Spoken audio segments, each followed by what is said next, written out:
করছি। তো সেখানে পেয়ারা নিয়ে যেটা জলেতে ভালো করে ধুয়ে নিতে হবে। এখন দুধ চা হচ্ছে, ভালো করে জলেতে ধুয়ে নেওয়া হচ্ছে। প্রথমে কেটে নিয়েছিল পিস পিস করে। যখন জলে রাখার পর ভালো করে ধুয়ে নিতে হবে যাতে কোনো রকম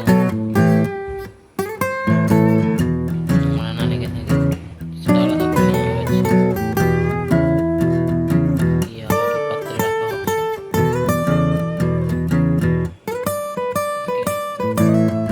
একদম ফ্রেশ। কিন্তু আপনি যদি বাইরে খেতে যান সেটা সম্ভব হয় না তাদের পক্ষে।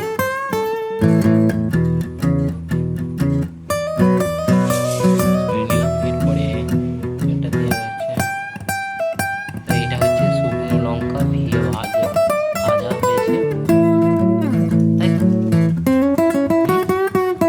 এটা আলাদা নুন দিয়ে ভালো করে মেখে নিতে হবে শুকনো লঙ্কাটা।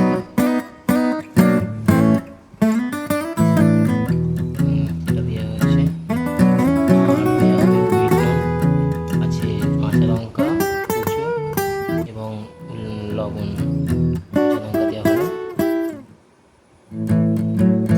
এরপরে দেওয়া হবে সর্ষের তেল। সর্ষের তেল দেওয়া হচ্ছে এখানে। সর্ষের তেলটা অল্প করে, খুব একটা বেশি দিলে হবে না। আচ্ছা, এদিকে আছে আচার। আচারটা কিসের? আচারটা হচ্ছে লেবুর আচার মনে হয়, কিংবা আমেরও আচার হতে পারে। আর তারপরে লেবু দিয়ে ভালো করে লেবুর রসটা নিংড়ে নেওয়া হচ্ছে। যাতে একটা সুন্দর সুগন্ধ বেরোতে শুরু হয়ে গেছে, দেখতে পাচ্ছেন। এই যে ভালো করে চামচ দিয়ে এটা আবার ভালো করে মাখতে হবে।